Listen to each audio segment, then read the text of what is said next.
Welcome, friends, to the How-To Heretic. I'm Uncle Mark. And I'm Uncle Dan. And I'm Uncle Doug. And this is your user's guide to life on the outside. That's right. Leaving religion's the first step into a larger, better world. But it can also be a scary world. Things work differently now. Never fear, that's why we're here. We're your audio uncles. And with help from good friends and experts in all sorts of fields, we're going to share the stories and seek knowledge to build a great life. After all, we only get the one that we know of, so we better make most of it. Yeehaw! Well, fellas. Well, hello. That was kind of the Alex Jones / gold prospector / something opening that I didn't know we needed, but now I can't imagine living without it. I feel like everyone is retroactively clamoring for it. I don't think people out there in Radioland understand how hot it is in our houses right now because we had to turn off the AC to podcast. So we're we're hallucinating a little bit. So yeah, and we're also suffering from smoke inhalation from California. California, seriously, can you come get your smoke? It's not safe for us here. Yeah, we have delicate lungs. Fire sucks, but I really don't appreciate the smoke, okay? Can you come get it? I'm going to be a Utah Karen. Yeah, rake your forests, California. Yeah, Jesus. rake your fucking forests. Well, anyway, we got a show. Yeah. Woo! It's a fun one. Yeah, it's a fun one. I had a good time. I can say that I don't think anybody's going to cry. Yeah. There are no trigger warnings to think of except the opening, which I couldn't warn you about beforehand. I have a bit of a trigger warning in that mine does involve sexual assault in it. There is a sexual assault, but when you read the Bible, guess what you're going to get? Yeah. Right. It's the Bible. Well, I'm starting things out with a utterly pointless prank that exploded all over the world for no good reason. And kind of became something wonderful. True, yeah. Yeah. And I am, as we mentioned before, going to read from the bad book. Yep, and I am going to talk about boundaries. How the fuck do they work? And so let's just run right into this mess. Let's do it.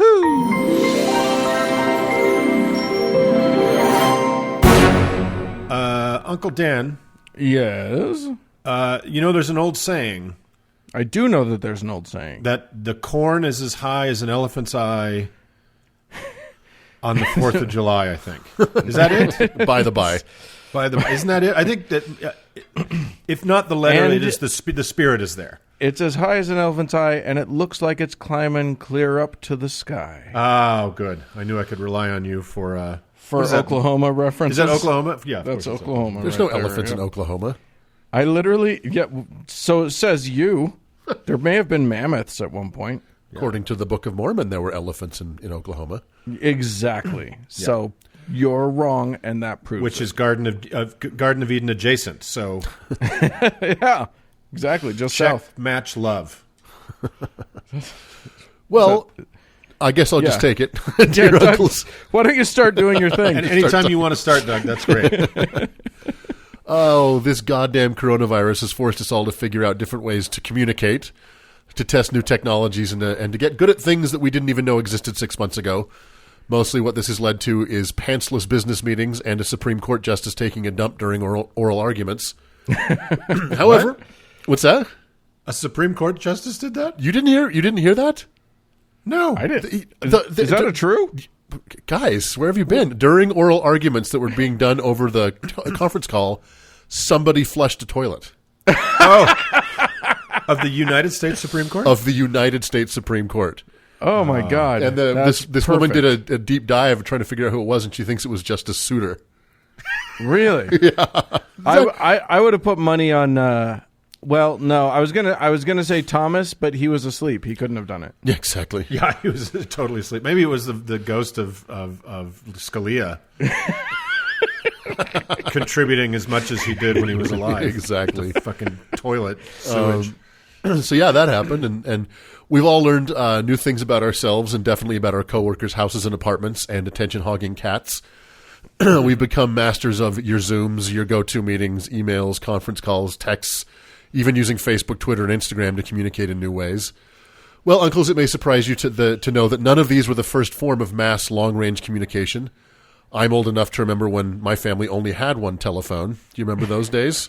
Oh, yeah, I do. I was literally just thinking about that the other day, about how, like, and no machine. We used to want to get the phone. Young people won't understand this, but we would run when the phone rang to be the person to say hello. Yep. Like, it was the best thing in the world. Yeah, and it's as if bad news never came in the 70s, right? Via the telephone. And I'm old enough to, I don't know if you guys know this, but when I was a kid, you didn't own the phone. We leased it from AT&T, or from Bell or whomever the monopoly was. We leased the phone. And you didn't own it. That's so Brazil, isn't it? Like, you don't even own your phone. It was very weird. So, yeah, I mean, I remember when, that was the main form of mass communication. And, of course, I'm old enough to remember the world-changing breakthrough in tactile long-range communication that was hands across America. The world has never been the same. No, it changed everything, didn't it? Well, fortunately, now we have the world peace because of it, so that was That's right. What was the cause? I don't even remember. I don't even know. Who knows? It was just hippy-dippy, I think. Yeah. Yeah. Well, however, today I'd like to talk about another form of long-range communication that is, without a doubt, far more glutinous and far dumber than any we've mentioned so far. Today I want to talk about crop circles. Oh, yay! Yeah.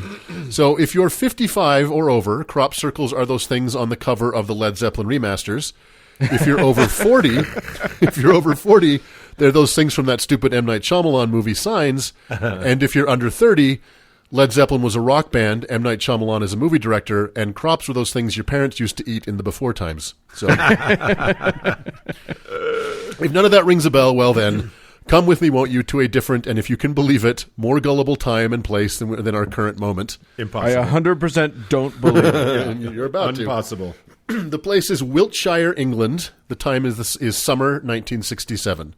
The New Age movement was in full swing. Crystal futures were through the roof. Caravans of credulous white people were streaming from all over the world to the California desert and Taos, New Mexico. The Daily News was lousy with stories of mystical energies, strange occurrences, alien sightings, and worst of all, silly love songs by Paul McCartney and Wings was on top of the charts. It was a weird time. It was in this bizarre time that a farmer in southern England walked out to, personally inseminate his flock. I don't know what farmers do. And saw a perfect circle of flattened barley in the center of his field, causing him to exclaim the immortal words, my gird. It's hard to overstate how big a deal this was in the pre-goop world, not least because Wiltshire was already one of the epicenters of the New Age movement. This is, after all, the home of Stonehenge, one of the world's premier henges, as well as the Stone... It's probably the best henge. I would it's in the top 10. It's in the top 10 henges for sure. I'd give it top 3 for sure. Oh, all right. Well, agree to disagree. This is also the home of the stone circles of Avebury, which are to this day thought to be connected with ley lines, which Uncle Dan talked about back in episode 150. Suck it. And the giant hill figures of Cerne and Wilmington. So this place is, a big deal to New Age, and was a big deal to the New Age movement. Yeah. So what would later be coined crop circles began showing up all over southern England, and overnight became a global sensation, leading almost as quickly to a new science, cereology, the science of crop circles. No. So, yes. Really? Yeah, it's called cereology. You have to put the word... You spell it with quotation marks around it. Exactly. How do you spell it? Like cereal? No, well, that's funny you should say. It sounds like cereal.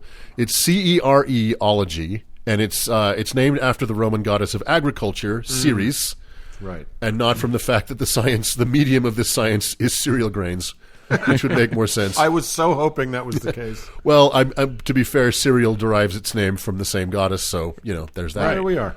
So this dovetailed perfectly with the science of ufology or ufology, ufology. Ufology. Yeah. Because these crop circles were immediately identified as UFO landing sites. And remember, this was in the height of the alien abduction, cattle mutilation frenzy that was going around the world. Right. Before long, crop circles began popping up in Australia, Canada, the U.S., and other places around the world. Now, before in Australia, did they swirl the other way? It's a fair question. That's a good question. I'm not a cereologist, but I'm sure you can find one to speak about this. I would be so happy to find out that was true. That like the hoaxsters were doing it the other way. The Coriolis effect applies. That's so funny. Before we delve into who or what was causing these and what they could possibly mean, let's give a little more context to them, which will help explain how they became such a perfect snare for the weak-minded. As early as the 17th century in England, there was a phenomenon called fairy rings, which were caused by fungi, in which it kind of left a round, dead area in fields of crops. Then in 1678, a pamphlet was published called the Mowing Devil in Hertfordshire. I want that pamphlet. It's so cute. You should look it up. It's really funny. And is it pronounced Devil? Devil, of course it is. Yeah. They told the story of a farmer who balked at the local mowing fees, which I didn't know were a thing. It's the Ammon Bundy of its time. Yeah, truly. So he stated that he'd rather have the devil do it, the devil cut his field, which in the dead of night he did. Oh, I see the pamphlet. It's wonderful. Isn't that cute? There's a little devil. Yeah, just mowing the lawn. This is believed to be the first story of a crop circle. However, it's worth noting that the wheat in this case was cut, not bent, as is the case in modern crop circles. So jump to 1960s when UFO sightings were all the rage, so much so that Jimmy Carter claimed to have seen one. The stories began to circulate about alien landing sites, which in some cases left flattened circles in fields. No corroboration, of course, existed, but rumors of these saucer nests began to become very widespread. Then, in 1974, the movie Phase 4 was released. The only film directed by Saul Bass, by the way. Really? Yeah.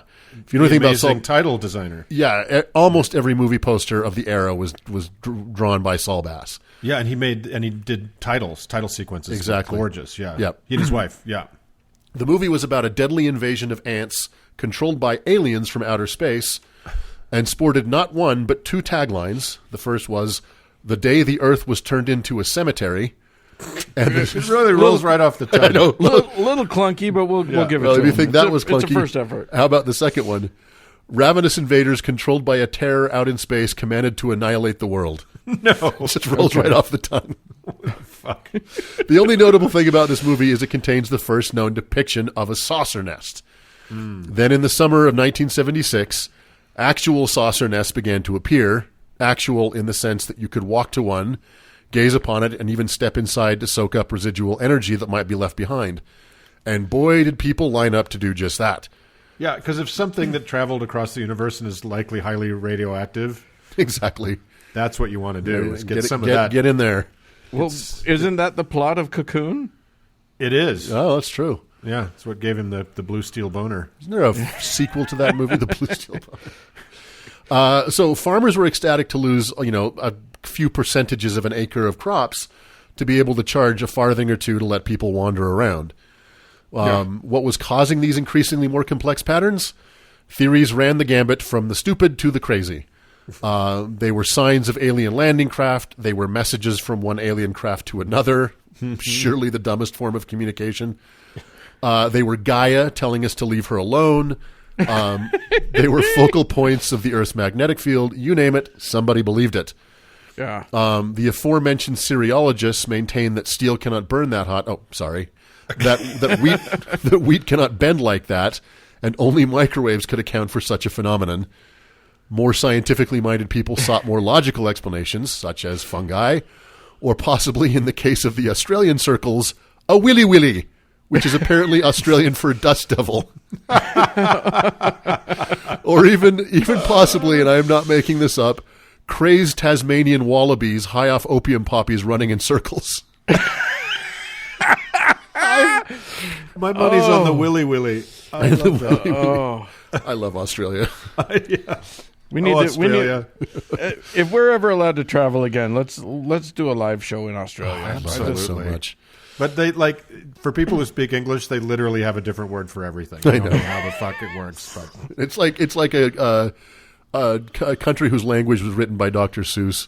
Right. Absolutely. So my favorite explanation was meteorologists. What if you get killed by a dust devil there? Does its cause of death say willy Willy willy willy on your fucking death certificate? I mean, how many people die of dust devils in the U.S.? Oh, you'd be surprised. Probably. Although you've just made it a life goal of mine to die of a dust devil in Australia. You'd be surprised. The government's big weather's keeping a lid on it. So my favorite explanation, just in sheer number of syllables, was meteorologist Terence Maiden, who in 1980 blamed electromagnetohydrodynamic plasma vortices. So Yes, yeah, exactly. Classic culprit. The usual suspect. it's always the one you gets least it. expect. That guy gets it. Yeah. The Kaiser Sose of crop circles. It bears mentioning that actual scientists at the time, among them Stephen Hawking and Carl Sagan, immediately recognized these as complete hoaxes and tried to stop people from falling for them. This frenzy continued unabated throughout the 1980s until in 1991, when two venerable gentlemen from Wiltshire came out and declared that it had been them all along. It turns out that these proper Englishmen, Doug Bauer and David Chorley, Are the Mowing Devil. that's right, they were enjoying a pint in 1976, and over their terrible English beer, sorry England, it's true. No, it's not. It's good. Don't listen to him. It's just too warm. That's You know all what I'd I'm like gonna say is about I'd it. like warmer and less bubbles, please. I'd really like to savor the taste of this terrible beer. You need to learn to appreciate an ale. Anyway, go on. They were shaking their heads at the stupidity of the New Age movement when Bauer said to Chorley, quote, "Let's go over and make it look like a flying saucer has landed." From such humble origins. It's really... So they procured a rope and a board, and in less than an hour unleashed a plague of stupid on the world that persists to this day. Yeah. That's Even- genius. What a it's- genius little monkey wrenching they did. And the thing is... If you believe that, because Right. as we all actually know, Yeah. the aliens just paid them to say that. that's what Big Willy Willy wants you to believe. And the funny thing about these two guys is, you know, you think of pranksters, you're probably thinking of like the Yes Men or the Jerky Boys or something like that. These are two of the most like prim and proper Englishmen. Are they? Yeah, like stuffy, aristocratic Englishmen. But they just had one too many pints and said, Yeah, Let's have they some were fun. going to fuck with everybody. I don't think they realized what they were unleashing, but there you go. So even though they confessed and on camera showed the world how it was done, the dirt paste was out of the tube and there was no stopping it. exactly. It's like any conspiracy theory. It's Yep. just, nope, Yeah. that doesn't prove anything. Anything, any counter evidence is evidence for. Exactly right. Yes. A lack of evidence just shows how deep it goes. Right. Although due to their confession and the fact that YouTube is chock full of videos of people making crop circles, they have faded from the forefront of most mystical-minded people. However, there are still many people who believe in their kind of mystic origins. This is, after all, the age of QAnon and Gwyneth Paltrow. So, with the addition of GPS and lasers, crop Do you circles... think we're going to find out eventually that Gwyneth is Q? Oh, that'd be so fucking funny. Yeah, that would be worth it. Okay. It's just a giant marketing campaign. I don't ask for a vaginal eggs. lot. I just need this. And she's the Mowing Devil. With the addition of GPS and lasers, crop circles have taken on incredible complexity in the last several years. You should just do a Google search. I know, and they're do the images. bananas. How Bananas, yeah. intricate and they so got them. pretty. It's so Yeah, beautiful. they're beautiful. Yeah, with simple circles giving way to fractals, portraits, and even corporate logos, and even still people worship them. So, and before you ask, yes, there are crop circle penises. So Yay. many penises. There are so many crop circle penises that I'm shocked that Ammon Bundy and his merry band of ding-dongs have not occupied a farm in Iowa. For as it says in 7th Nephi, chapter 9, verse 214, quote, "Where there are large penises, there you will find Ammon. For lo, though I walk through the valley of the shadow of girth, I shall fear no foreskin. For thou art my rod and my staff. Hold firm to the iron rod." Penis. So, That's true. That's one of my favorite when they read that in conference. That's Yeah, one I of love my, that It's very one. spiritual. Of all the explanations or theories for crop circles, none are better than that of the unnamed UFO expert played by David Cross in Christopher Guest's near perfect film Waiting for Guffman, while standing outside a crop circle near Blaine, Missouri. Quote, "I've been coming out to this landing site every day for 2 years to measure it. And here's the thing. The circumference and diameter change by a few inches, yet the radius remains the same." Yep. Which brings me back to the number 5. There are 5 letters in the name Blaine. There are 6. Mix up the word Blaine, mix it around, and eventually you'll get Nabali.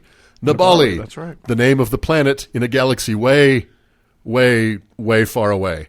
I'll tell you another thing. Once you step inside the circle, the weather never changes. It's always 67 degrees with a 40% chance of rain.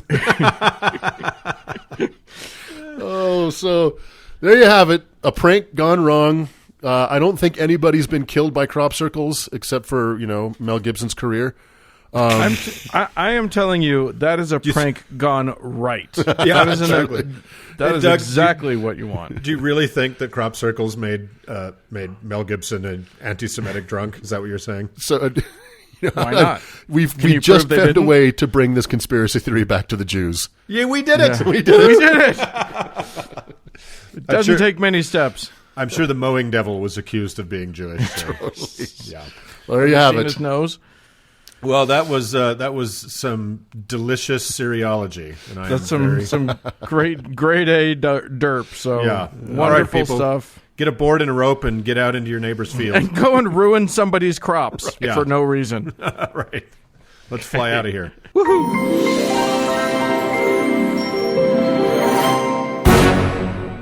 Uncle Doug, I am here. they say there was a secret chord Who's they? that David played, and it pleased the Lord. I'm feeling I'm very musical today for some reason. No. Yeah, it's a great Yeah. time. What Yeah. is that from? Is that from something? It's from the song. Hallelujah. Yeah. What song is Hallelujah. And that's all I know about that story. All right. Moving on. Yep. Yeah, exactly. The limitations of Mark's musical knowledge. Well, we listen, guys. We've covered a lot of David's story in the Bible. We've talked about his secret, cute love affair back when he was a chord playing He lute was a twink. lute boy. Yeah. and had that lovely affair with Jonathan. Mm-hmm. But we haven't covered everything in his story. We did cover the sexy dance in front of the ark. we covered a lot of stuff. Yeah. Which is one of the weirdest stories in the Bible as far as I'm concerned. God. Everything's a weird story in the Bible. True. So, yes, Uncle Doug keeps trying to tell us about the New Testament, but I say that's premature. How can the New Testament make any sense when we don't have a solid understanding of the foundation upon which that text is built? The New Testament, it's what's new. Yes, and what a shitty, marshy stinkhole of a foundation it is. So, Indeed. one wonders, actually, if Jesus wasn't God's first attempt at starting a messianic New Testament. All the other gods said it was daft to build a New Testament in a swamp, but he built one all the same. It sank into the swamp. So he built a second one. That sank into the swamp. He built a third one. That one burned down, fell over, and then sank into the swamp. But the fourth Messiah stood. Anyway, I want to go back to 2 Samuel. That's 2 Samuel for any MAGA listeners. 2 Samuel. It's the whole ball game. Yeah, exactly. When we last left 2 Samuel in episode 40, Uncle Doug had taken us through the story of one of the Bible's few genuinely good guys, Uriah the Hittite, who was then married to Bathsheba. And what did he get for being a good guy? Oh, yeah. It didn't go well. Yeah. As a quick reminder, Uriah was a soldier in King David's army. You won't find a more loyal soldier in all the land, but David happened to see Uriah's wife Bathsheba's boobs one time, and so he had Uriah killed so that he could keep her for himself. So, Because he's the good guy. yeah, exactly. Sucks to be Uriah. Anyway, now, to its credit, I gotta say, this is one of the rare instances where the Bible actually explicitly says that something horrible that one of its main characters has done was, in fact, bad. Shocking though it may be, in the chapter after that whole mess happened, Nathan, a prophet of the Lord, comes to David and actually tells him that what he did was wrong. Now, considering this book's track record on condemning bad things, I'm genuinely impressed by that. Yeah. Mind you, he doesn't come right out and say it, so you don't last long as a prophet if you make a habit of telling kings they're shitbags. No. So he tells the most pathetic story about a rich man and a poor man who lived in a town. The rich man had lots of sheep and cows. The poor man had nothing but a single baby sheep to his name. He loved that sheep so much. He fed that sheep from his own bowl, and they drank from the same cup. He even spooned with the sheep to get to sleep. Okay. I mean, it stopped short there, so good. Then one day, a traveler comes to the That's rich probably man. a popular story in Wyoming, I would imagine. Yeah, it does well. I didn't do it.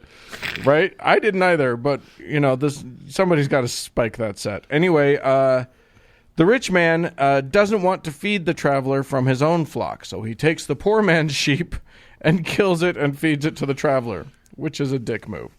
Now, this is a bit of a clumsy metaphor for what David did to Uriah, but because the Bible is terrible at time, we have to remember that this was a while after all that stuff happened. By now, David had married Bathsheba, and she had already borne him a son whose name, mysteriously, was not given. So, when David hears Nathan's story about the theft of the beloved sheep, he gets furious. That rich guy's a dick. He should be put to death. At which point Nathan says, dude, it's you. You did that, remember? But instead of killing the sheep, you killed the poor guy and fucked the sheep. Crap, that didn't sound right. I mean, that you had the poor guy killed for you by hanging him out to dry on the field of battle, and then you took the sheep and married it. Anyway, the Lord's pissed is the answer. So, boom, chalk one up for the Bible. It actually got amoral correct. I love that moment where David Had to be a rounding error. Exactly. I love the moment where David's like, so what you're saying is what I did was wrong? Yeah. Okay. Yeah. To which he responded, yes. Don't worry, though, that won't become a trend. The Bible will not continue to get things correct. And what is God's punishment for all of this? You guessed it. Unnamed son takes ill and dies, which is sad. But considering the fact that David had no fewer than 10 wives, in fact, he probably had way more than that, most of whom bore him plenty of kids, one kid down was kind of a drop in the bucket, really. Yeah. And as was evidenced by the fact that David begged God not to take his son, and fasted and prayed and tore his clothes and wept and wailed, but then, when he was told that the kid died, he just stood up and went to dinner. When his servants asked about that, he literally said this. This is a quote. While the child was alive, I fasted and wept, and I thought, who knows, maybe the Lord may be gracious to me and let the child live. But now that he's dead, why should I go on fasting? Can I bring him back? Will you pass the pepper? Thanks. Well, So, he's got a point. If you consider that in Bible time, a baby was more likely to die than live, right. why even include the story? Why even include the story should be the motto of the book. Yes. That is, I am going to continue telling a whole bunch of why even include the story. I love it. So David was one offspring down, but he definitely had plenty. He had planted plenty of seeds, so he was not wanting for progeny. So let's talk about the other children of David. But we won't go into his most famous child, wise King Solomon, since we covered his best business, read most horrifying and idiotic, back in episode 43. Instead, we'll go to the next chapter of 2 Samuel, lucky chapter 13. But before we do, can I just take a minute to say that the Bible is just a shitty book? Oh, yeah. And I'm not talking about the amorality of it and the fact that the main character, God, is a bundle of contradictions that make it all absurd on its face. Look, so many people have told me that even if I don't believe that it's true, the Bible is still great literature. Fuck that. Yeah, it is so garbage. How can you call a book great literature when it spends page after page on mind-numbing lists of who begat whom and chapter after chapter on whether you can or can't eat weasels, but then when it comes time to tell an actual story, it breaks every rule of decent storytelling. Yeah. No backstory, no setup at all, no world building whatsoever. Just launch in with bare facts and string those facts together with the thinnest of threads. Yeah. Or hell, why does a story have to make any sense at all? Just say a thing happened, give us no reason why you told us, and move on to the next inexplicable nonsense. Yeah, with the details of maybe a police report. Like, Exactly. so sparse, yeah. Yeah. Sorry, just needed to rant. That was apropos. It was apropos of absolutely nothing. Anyway, David's son Amnon fell in love with his sister. Surprise. Yeah. Well, which is exactly how chapter 13 launches. It just is like, hey, this happened. Well, so did Adam, if you think about it. Right? Yeah. There you go. Well, that was his, clone. Adam fell in love with his trans clone. That's right. Anyway, so this was his half-sister. They had different moms, but both were David's kids. So Tamar, the object of Ammon's lust, was the whole sister of Absalom. Absalom was the third son of King David by Maacah, who was David's maybe fifth-ish wife, hard to tell. Anyway, he certainly wasn't anybody special in the lineup, except maybe that he was hot. Like, super sexy. Great hair. We'll get to it. Anyway, Amnon became obsessed with Tamar, and his lust was so crazed that he literally made himself sick. But, they were half-siblings, so he couldn't really have her. Apparently, there were some rules back then about what a woman, what woman a son of a king can have. Go figure. So, Amnon went to his advisor, Jonadab, who is described as, quote, a very shrewd man. So, good. He brought in a smart guy to help out. And Jonadab didn't disappoint. He devised a brilliant plot. He told Amnon to pretend to be ill, and when his dad comes to see him, request that Tamar come in and bake him some bread. There in the room where he could see her. And nobody would think that's weird because, as we all know, there's no better medicine than watching someone bake. Yeah, and then Amnon could request that she feed him the bread. So, that's it. That was the big plan. It's entirely unclear what this was supposed to accomplish. The timeless art of seduction. Right. Exactly. It's I'm frequently mystified by the rules of the ancient Middle East, so I kept waiting for the moment when Jonadab would say, and then once you've seen her make bread, she may be eligible for you to marry based on the law of wheat. Or then when she is tended to you, you may claim nurse's privilege and marry her or something. But no, the whole plan that was deemed important enough to put in the fucking Bible seems to have been a ruse just to be in the same room with her for a while. Well, don't kink shame. I mean, I'm sure there's a Pornhub channel for baking. I'm just saying. Oh, for sure. Yeah, absolutely. Yeah. Who there's doesn't cake want farts? Of course there's one for that. Anyway, all I'm saying is that middle school boys have more foresight than that when they're cooking up schemes, and they're idiots. I know. I was one. Oh, literature. Anyway, the plan goes off without a hitch. He fakes sick and gets to watch her bake. Amazing. But maybe there was one little hitch. Oddly, waiting for bread didn't turn out to be the very satisfying outcome for Amnon. Who could have predicted that? So he did what any Bible character would do in that situation. Anybody raped his sister. Oh boy. Yep. And then when that was done, he suddenly hated her. So great. Here's the actual Weird, verse. because that's so often how young love kind of flourishes. Yeah, seriously, baby, I've got a meeting. Yeah. You'd think that would have worked. Yeah. Anyway, here's the actual verse.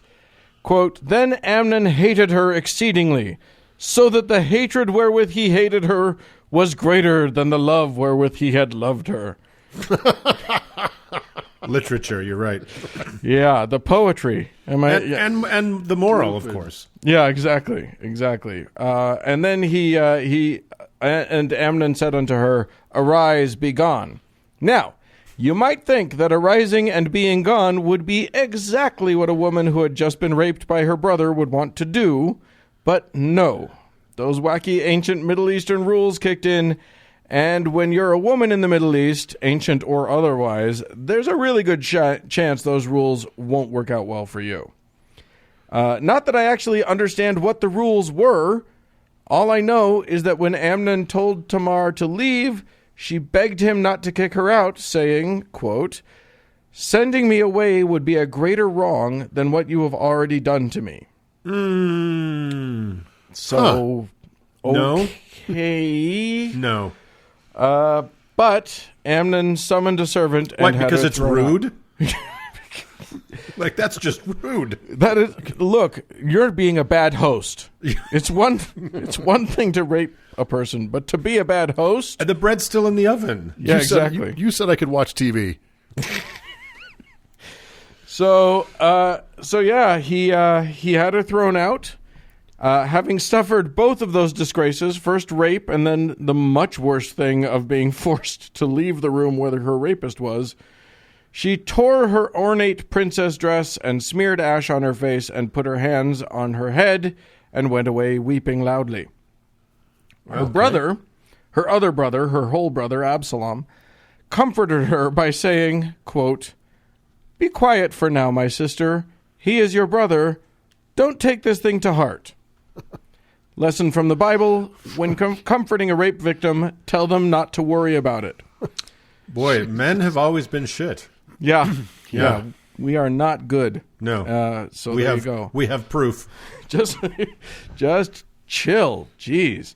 But Absalom did take her in and let her live with him, a, quote, desolate woman. You know, Jesus. I would not be moving in with any more of my brothers at this point. And You'd I'm not. think. Listen, I'm not falling for that baking bread thing again. Asshole. Hey, will you bake? No, I won't. I am now not a baker. Yeah, I'm a sous chef now. I've learned my lesson. So their dad, David, got real mad when he heard about it. So there's that. I mean, nothing actually happened, but ooh. And Absalom totally gave Ammon the silent treatment. So there you go. 2 years later, though, Absalom, he was playing the long game. He brought in some shearers and had a huge sheep shearing party and invited all of his brothers. I mean, What fun. This was going to be the biggest shearing party of the year. Yeah. He wanted Dad to come, but Dad said no. But all the brothers came because that shearing was going to be lit. Then Absalom had his men kill Amnon, which was, surprise! Twist. But turned out to be a huge bummer for the party. And the DJ wasn't all that great, so all the other brothers had their valet bring their mules around and hightailed it out of there. King David first got the news about what happened from Breitbart, which apparently reported that QAnon had said that Absalom had killed all of his sons. So he was pretty upset about that. But then Facebook linked to a fact check about it from a better news source, so he calmed down a little bit. But he was still pretty upset. For sure. So Absalom jumped on his mighty mule and fled to Talmai and chilled for a few years until his dad wasn't mad at him anymore, and then came back to Jerusalem. Yeah, eventually you get over murder. Yeah, Right. I mean, he gets it. There was that whole, dishonoring his sister sort of thing. So, it all plays out as it must. But things weren't likely to be as they once were. Absalom came back, but he started rabble-rousing.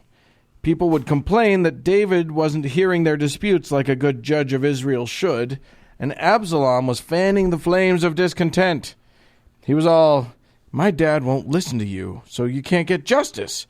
Too bad I'm not the guy. I'd totally listen to you." He did this a lot, and eventually he had a bunch of supporters. So many, in fact, that he declared himself the king. He went to Hebron, which was the former capital, and he started a revolt against his dad. He even slept with his dad's concubines, which is good This to family. be the king. This family. Right. Yeah, and then and the people loved him, like most of the people. You got to remember, this is the sexy guy with the long hair. He was basically the Middle Eastern Jason Momoa. So, But by the way, though, when you said he slept with the concubines, what was it consensual? does it matter? Not in the Bible. At that time, is consent a thing? Not in the Bible. Not in the Bible. That consent is like for men. Yeah. Women don't get that. Okay, lady, I consent. Let's do this. Yeah. Oh, but I didn't. Shh. Yeah. Think about the bread. That's not for you. Yeah. Anyway, handsome devil that he is, it worked, and he drove his dad into hiding with what few troops had stuck by him, and Absalom became king. But David had spies in Absalom's court, and they gave him bad advice, which gave David time to prep his forces. The final battle was approaching. Absalom and his army met David's army at the wood of Ephraim. This proved to be a disastrous place to have a final showdown.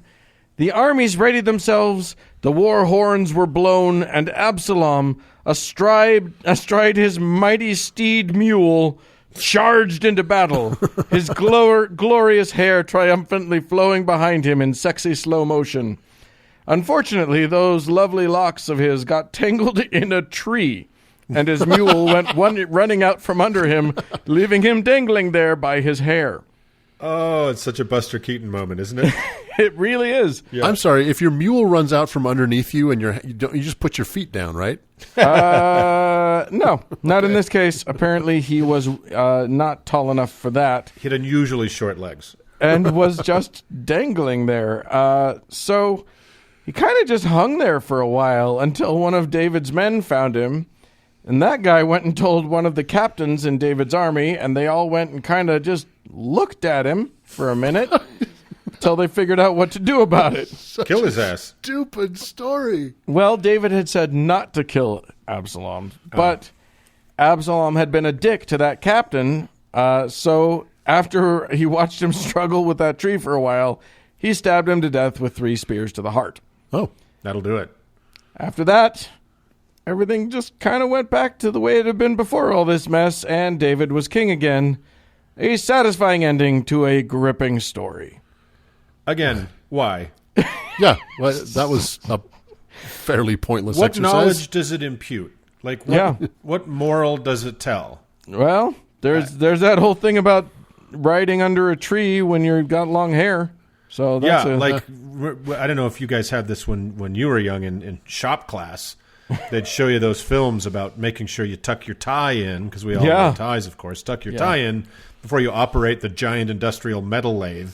Yeah. and for, ladies in shop class to pull their hair back. So I guess they didn't have those films. Pull their hair back and gather up their skirts. They had their petticoats. Lace up their corset. They hadn't learned these lessons yet. I do love the idea of him riding into battle on his donkey. You know, like his feet 2 inches above the ground. It was a mule, not a donkey. They're just with that little truck. Ow! Ow, my hair! Wait, come back! Stop! Ow! Little donkey. God damn it. Well, now I'm just... Hang on, I think I can get free. I'll just move this over here. Oh, that's worse. Oh, God. Maybe it's a lesson in the dangers of male vanity. Yeah. Right. See? You should every long-haired guy we've talked about so far, his hair has been his downfall. Yeah, and you should have a crew cut like a red-blooded American boy. God damn, you're right. That's how it should be. Not for nothing, but who's the good guy in this story? Right? Like the mule. The guy who raped his sister gets killed, and the guy who kills him gets killed, and David, who killed Uriah and raped Bathsheba, is king again. Yeah. Back on top. Everything works out in the end. Yeah. It's a beautiful story. No wonder he's so revered, Such a and really, godly man. guys, it's not about like the let's not bicker and argue about who killed who. It's mostly just about the poetry. Yeah. I feel like that's what we really need to focus on. And then it gives way to prose, and then it gives way to a strange list, and that's what I love about it. So, all right, well, let's pull the eject on this bullshit. Bye, Absalom. Bye.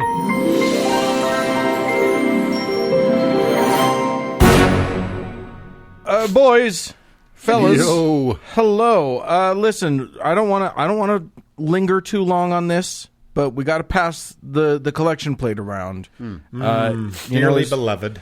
This is one of those things. If all of those mega pastors can do it, then so can we. God damn it! So What is the point of shaking my moneymaker if it doesn't make money?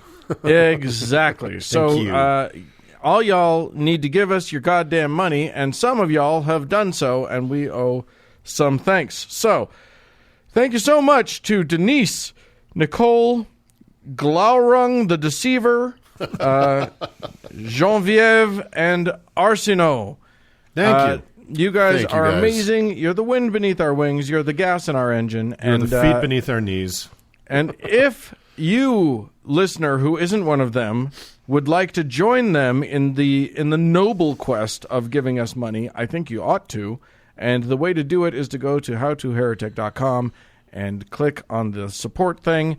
And there are ways to support us, and we love it.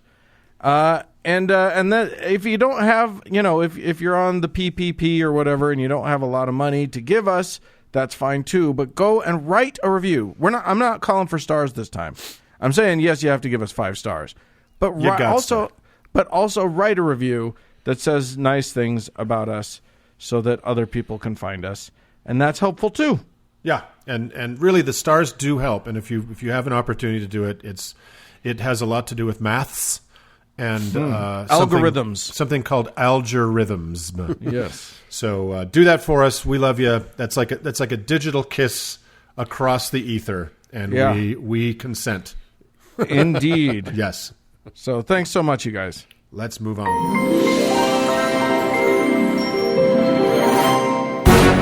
Hey, Uncle Doug, Hello. show me your penis. Here you go. Wow, you have no boundaries. No, believe me. I mean, it was already out. Well, that's true. Are any of us wearing clothes at this moment? I'm wearing intimate night things, so I guess that lingerie is included, isn't it? Yes, I've said too much. And you, if I'm not mistaken, go for the lacy stuff, which I think is class. Yeah, I thank you. I'm traditional that way, aren't I? So, guys, I was trying to step on Uncle Doug's boundaries, but apparently those don't exist. Uncle Mark, you may need to teach us a little bit about that. Can I put my penis away? No, you may not. All right. You Leave it up. If you put it away in the same room you're sitting in, then yes. But if it has to go into a special, It's getting sunburned. So anyway, you know what, guys? I've really been looking at both sides of the argument, weighing the evidence, listening to the experts, doing a little soul searching, taking a long, hard look in the mirror, and I've decided it's time to build the wall. Oh, Yeah. oh my! Yeah, how about that? Oh, wait. You should chant it. Did you think I was talking about Schindler's racist dog whistle wall that his goons used to fleece bigoted dopes out of $25 million so they could buy boats and villas in Italy? I was hoping you were saying that. But not build a linear inch of the actual wall. No. Good gracious, fuck that shit. I thought we were getting on the ground floor of phase 2. Yeah, there's a new opportunity, new leader under new management. Yeah, exactly. 25 million, that's for us now. So let me be more precise. Rather than walls, I'm all for building a more semi-permeable demarcation that may allow some to pass through but not others, but one clearly marked for anyone venturing close to sea. Let's call it a boundary. So, Okay. guys, I would hazard a guess that more than funny hats or magic underpants or tales of never seen but for sure real miraculous happenings shared in their congregations, one of the most common issues shared by any and all of our friends and listeners out there is trouble with personal boundaries. Yeah. In the modern parlance, personal boundaries are limitations people place on what they're willing to do or endure vis-a-vis other people, even when those people are family, friends, or intimate partners. Boundaries are good and healthy and ultimately reduce stress and lead to better relationships, regardless of what sort of relationship it is. Boundaries are things normal people have, but we're not normal, are we? And it's or at least we weren't raised normal. Totally. So it's not just that we three total factory defects, but most of or all of our listeners who came out of a high demand or even moderately fucked up religious experience. But why is this the case? Normal, sane parents, unbothered by fears of hell and panic attacks about their toddler children's chastity, start allowing certain boundaries to develop as their children mature. Sure, when you're a baby and you shit yourself 5 times a day and eat lunch from a close relative's teat, there aren't really any boundaries to speak of. But as kids get older, non-religiously deranged parents may allow certain milestones of privacy to develop. Never violating a serious level of trust by reading their diary, allowing the bedroom door to be shut, not embarrassing them by kissing them when they drop them off at school. And these moments can be really hard for loving parents, but they know they're teaching their young charges that they have the right to privacy and dignity and bodily autonomy.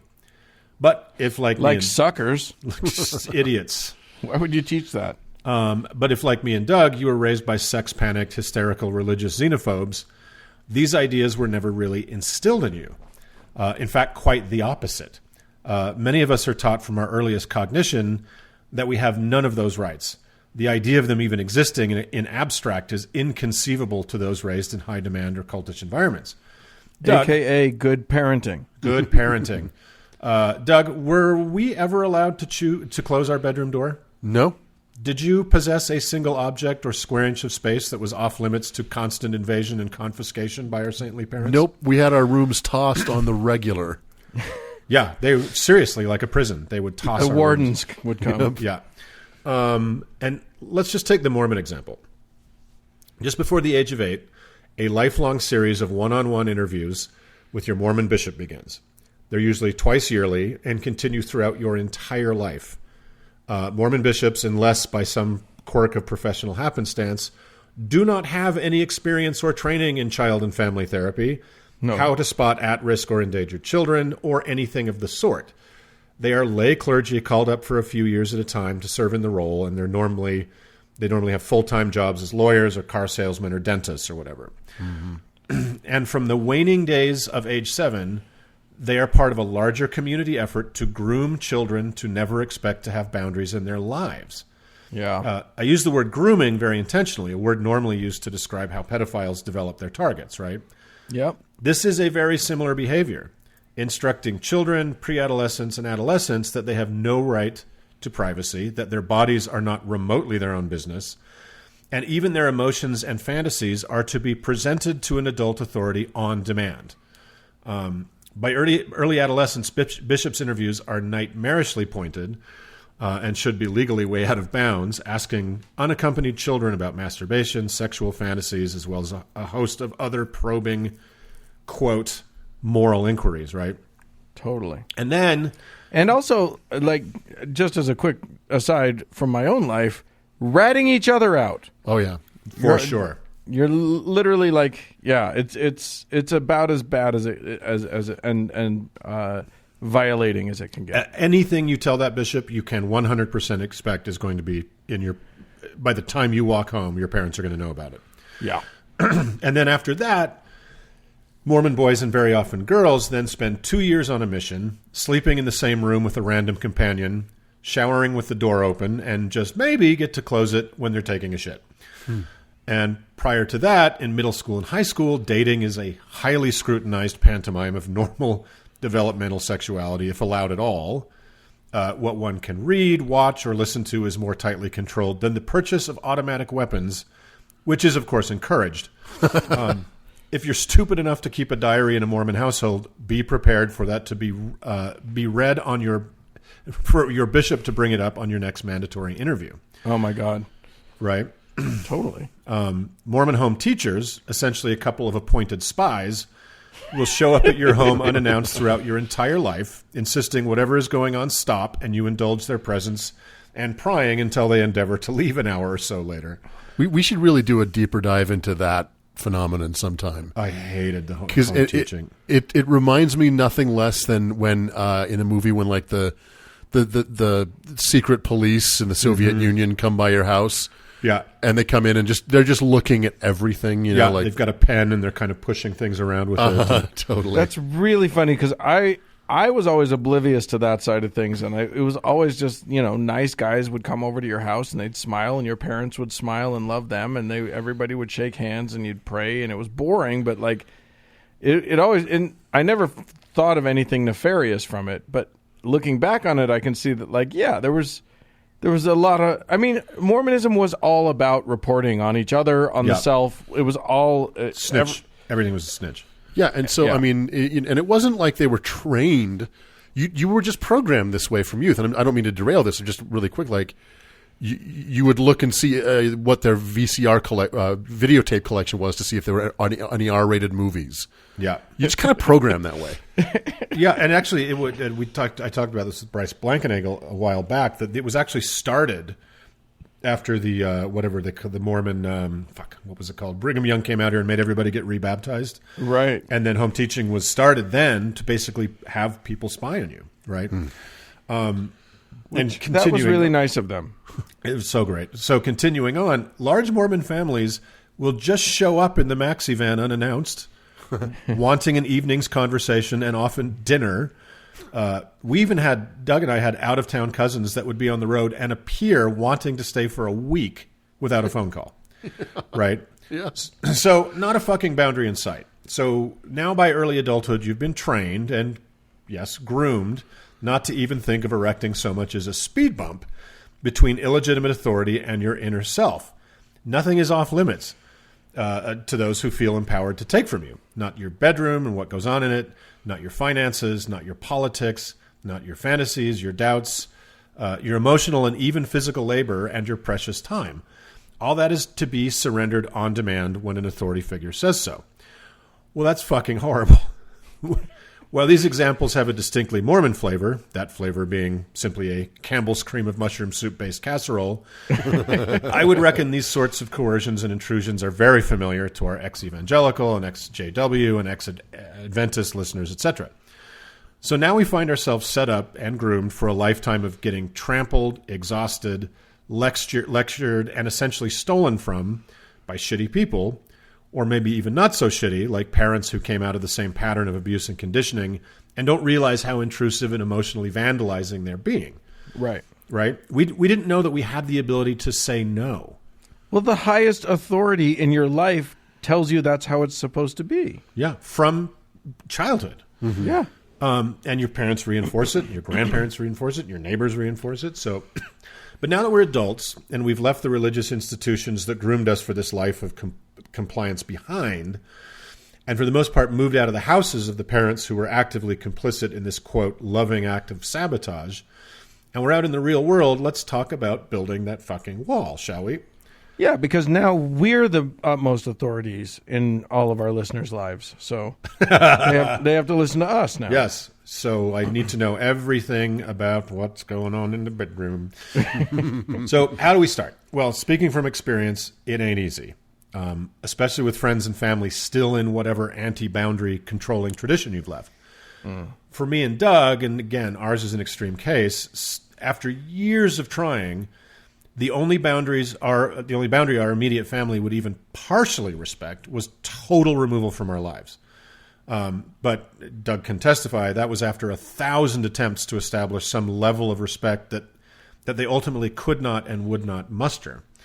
And that's what a boundary actually is. It's a frontier of respect that you have a right to demand and enforce.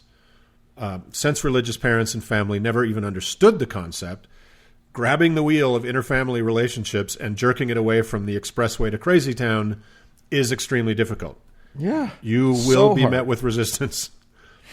So, you're attempting to modify the ordained order of your pious but dysfunctional family, to literally upend God's design for how the mindless cogs are meant to function in the machine. Religion teaches people to be coercive, passive-aggressive, manipulative, emotionally dishonest, and to see the world as a, to-the-death battle of good and evil. They will deploy all those offenses and defenses to maintain their control over you and their access to your time and labor. If you need to create a defensive boundary for yourself, from my experience and everything I've read, I suggest you make it a well-marked frontier rather than a concealed tripwire. Yes. And that means having very openly, having hard conversations with people whom, despite their thoughtless aggressions, you still want in your life. As with pretty much everything we ever discuss in the post-religious world, that will very, very much require you to be the bigger person and to do yet more emotional labor to keep your head about you through this process. Yep. They will try to make you feel guilty, exasperated. They'll try to make you lose control, etc. If you want them in your life, and you want some freedom and emotional health, you can't give in to any of that. So firstly, remember, you're not trying to change them. You most likely can't, so don't even try. You're trying to change what you will tolerate from them in your presence. Essentially, you're changing your environment, right? Yeah, you're putting down your boundary, not a boundary for them, but a boundary that is yours. Yeah. And you're building a room in which you can rest, essentially, right? And pursue whatever you determine your interests and direction in life are without their interference and their judgment and their unsolicited input. So that means, with all the love of Jesus and the patience of Job, as kindly and calmly as you can, let them know how you are willing to engage and how you are not. And what will occur if they violate your extremely reasonable requirements for further interaction. For example, if they try to re-proselytize you, say you will leave Sunday dinner and go home. If they try to coerce your children against your wishes, which is a really common thing in the post-religious world, right? Totally. You can restrict access to the grandchildren if you have that ability. If they talk shit about your significant other, let them know, you're taking a year off the holidays with them unless they apologize and promise not to do it again. In a way, you're training a dog, right? I know that sounds really mean, but a dog just wants what it wants whenever it wants it, right? Boundaries don't even exist. But if you're clear, consistent, and measured, and of course swat them over the nose with a loosely rolled newspaper when they're bad, and then you reward them with your time and presence when they comply, well, even a Mormon parent can learn to be respectful over the course of a few dozen decades, right? So remember, I've seen it happen. It's possible. Remember, despite what we were taught, our parents don't own us. They didn't the day you were born, and they certainly don't now. If they want the adult you in their lives, and perhaps their grandchildren's lives as well, they should have to respect your reasonable demands and preserve your mental and emotional health and your time and energy. You may find over time that they can't, and then you can decide if you want them in your life at all. And for a long discussion on that, you can go back to episode 103, where we talked about familial estrangement and how that gets a bad rap. Yeah. But the other thing is, boundaries can also change over time, right? If a person gains your trust by respecting you and the limits you place on an interaction, you can choose to loosen up and give them more room. And the opposite is also true. If someone keeps taking when you've asked them not to, you can further restrict how much physical and emotional presence you allow them. It ain't easy, especially in a relationship that has a long history, but I really think over the long term you'll be much, much happier, right? And this applies to all relationships, not just parent, adult, child ones, right? Friends and siblings and roommates and podcast partners and neighbors and work friendships, etc. Your right to take care of yourself, to expend emotional and physical energy for whom you choose and when you choose. You have a right to declare certain topics or conversations off limits. And you have a right to demand that you, your partner, and your life choices will not be subject to shaming. Other people also have a right to tell you to go jump in a lake.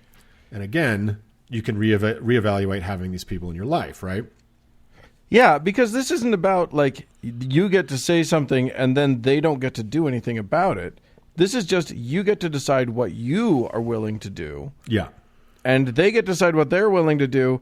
And if those two things don't match up, or if there's if there's some sort of problem between them, then your recourse is to not be a part of it anymore. Yeah. And consistency really matters in these circumstances, I find. Very much so, yeah. So now there's also a flip side to having grown up in a world without personal boundaries. For a lot of us, when we finally escape whatever orthodoxy trained us not only to not have our own boundaries, but also not to like ourselves very much, paraphrasing our friend Lauren O'Neill from last week's show, the possibility of being liked by people from outside our experiences can be pretty fucking thrilling, right? It's like going from seeing black and white to seeing in full color all of a sudden. When it started happening for me, Lord, I was like a kid in a candy store. If there was a boundary violation I was guilty of for, probably a decade or so after I got out, was oversharing. No, Mark, the woman next to you on the bus does not want to hear your life story in real time. No, Mark, the new friend you made at the party is not ready for the 200-page mental police report about all the child abuse you suffered just yet, right? And it takes a long time to see and understand that people have comfort levels and boundaries, and to learn to see the cues they use to tell us we've wandered into the red zone, like crossed arms and looking around excessively, lots of ahhing, looking at their watch more than once, right? So it takes some time to learn how to know when someone is ready for that kind of friendship and when someone is maybe more of a casual friend who maybe can't or isn't interested in the emotional labor required to carry your cross for a while. And you will have both kinds of friends, right? Sure. The key is listening to people in those moments and look for the cues of discomfort or a sense of panic, like they would very much like to hit the eject now, please. Another boundary I finally realized I needed for myself after being taken advantage of by some emotional thieves was the incredible realization that I didn't have to like everybody that came across my threshold. Doug, laughing, knows that period of my life where I had allowed too many people in and then realized that quite a few of them were just taking advantage of my desperate need to be liked, and they were bleeding me dry, right, on several fronts. So obviously I've gotten over that now. I don't care if anybody likes me because nobody does. But once I put up a bit more of a restriction on whom I would do what for, were there some grumpy assholes? Absolutely. Did my life get 1,000 times better? Oh my fucking God, it did. Yeah. So there's a million ways to talk about boundaries because it's a complex issue. But just to close out, I'm just going to ask you guys what sort of experience you've had with, learning to respect boundaries for yourself and in other people. Well, I mean, it's we certainly have a unique perspective as atheists because, like you said, we all, very few of us were young atheists or born atheists. Most of us became atheists at some point in our lives. So we all have experience with religious people, and they're kind of the boundaries that they have and they don't have. Yeah. And, we are oftentimes a minority at dinner parties or holidays. And so we're for those very reasons, we kind of have this very unique perspective on those boundaries. So what's appropriate to talk about, what's not, and all of them share those boundaries together. And you're usually the outsider that has to, put down markers and have those difficult conversations and have that really uncomfortable moment at dinner where you're like, I don't want this to be a subject anymore. Yeah. And if it is, I'm going to leave. So I think we've all kind of gone through those moments. It's just, we've talked about this quite a few times on the show, that our boundaries have changed dramatically as we've come out of religion, those of us who have. Whereas before, you couldn't talk about certain books, certain movies, certain subjects, certain music, certain art forms, and now you can. But, you find yourself always kind of trying to modify your boundaries to accommodate the majority in this case.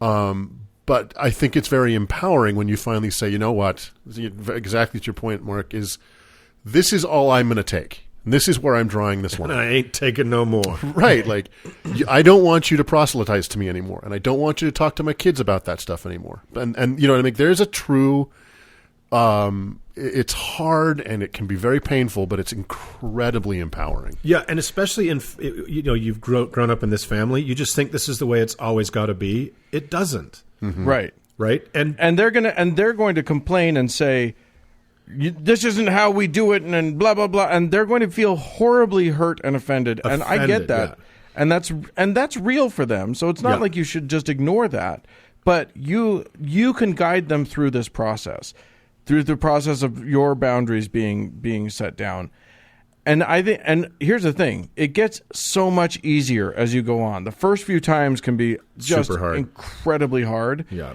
And then as you go on, they're more used to you setting boundaries. You're more brave about it because you've done it a few times.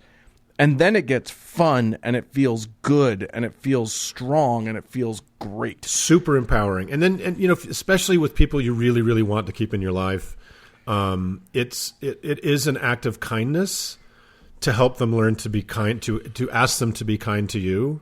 Yeah. Right? And it does. Yeah, you're not being mean to them. You need to understand that you're not being mean to them by putting down your boundaries. You're actually being kind because you're telling them what you are and aren't comfortable with explicitly, so that they don't step on something that they shouldn't. And that look, I could just walk away from you, but I value you and I want you in my life, right? Right. And this is true of Mormons, and I think it's true of most Christians. They will be like velociraptors testing the fences, man. So they will. It's so true. That consistency and really putting your money where your mouth is, and say, I will get up and walk out of here. I will say this. I really appreciate, Uncle Mark, the fact that you talked about also not violating other people's boundaries. Yeah. Right. Because I can say that when I first left the religion and took my first steps into learning that I was allowed to have boundaries other than what I had been taught, I think I started, and I've seen this phenomenon happen with people newly out of religion, I stepped on a shit ton of people's boundaries. Sure. I would just be like, "Ha, atheist, God is stupid. You're an idiot for believing it," and blah blah blah. And like I was being the dick in that situation. It's super common. It's a very common response to getting out of a high demand religion, right? Right. Yeah. So I mean, while I understand the impulse, it's also nice to realize that like they have places to be too, and it's kind to be aware of other people's boundaries, even if they haven't gone out of their way to make them explicit. Yes. We can play Pictionary and we can play Jenga without needing to talk about geopolitics or religion or, swearing a lot, in front of people who don't like that.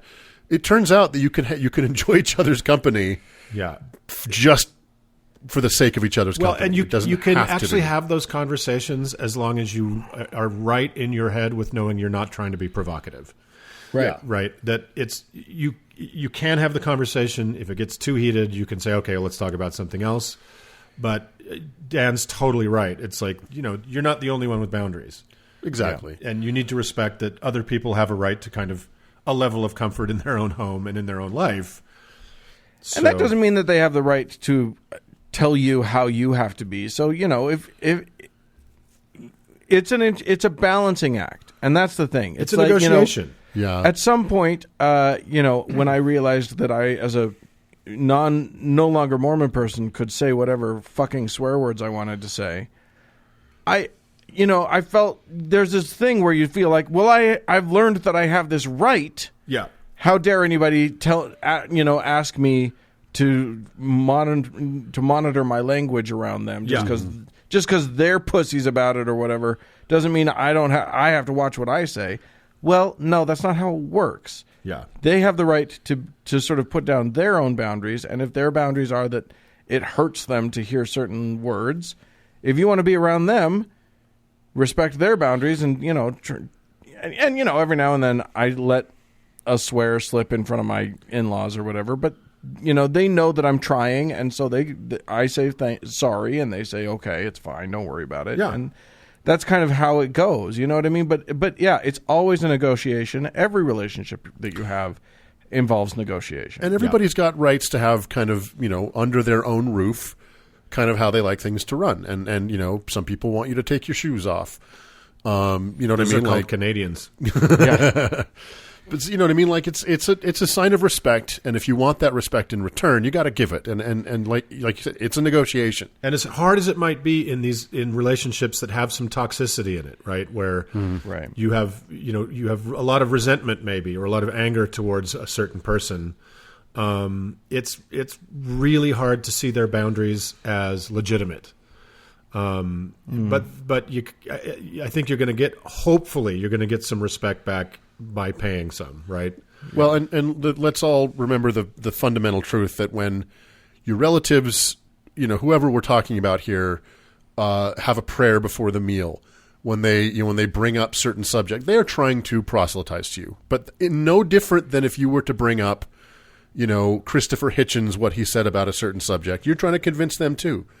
So, like we just kind of the intentions are actually good or quote unquote pure, but we've got to leave that away so that we can have a relationship that isn't based on trying to convince someone of something. Back and forth. Well, yeah. And we need to decide this is about deciding where to draw those lines. And so you might be okay with them saying a prayer before the meal. That's fine. That's your thing. You go ahead and do it.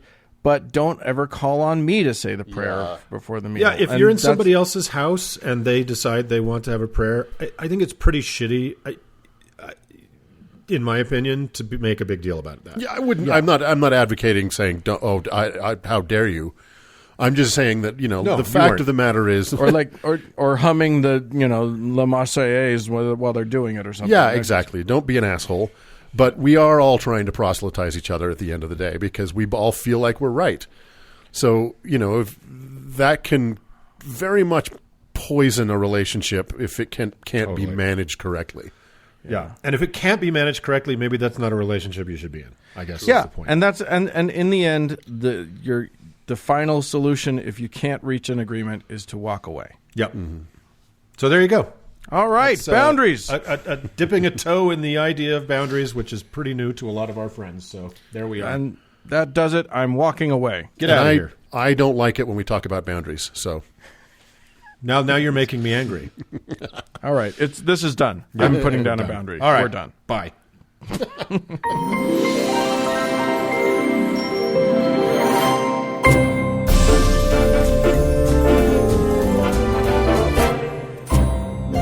Well, friends, that's it for this week's show. Hey, listen, if you have a better book than the Bible and you want to tell us about it, we'd love to hear from you. Send us an email, howto@howtoheretic.com. Or if you suspect you might be the Mowing Devil, call us and tell us about it at 903-88-HOW-TO, which is 903-884-6986. You can also mow me up there on Twitter at howtoheretic. And also a lovely thanks to our patrons, as always. And thanks to Cody Layton, who is not one of David's shitty kids, for editing the show. And thanks to you, dear friends, for tuning in. Bye, friends. Fare thee well.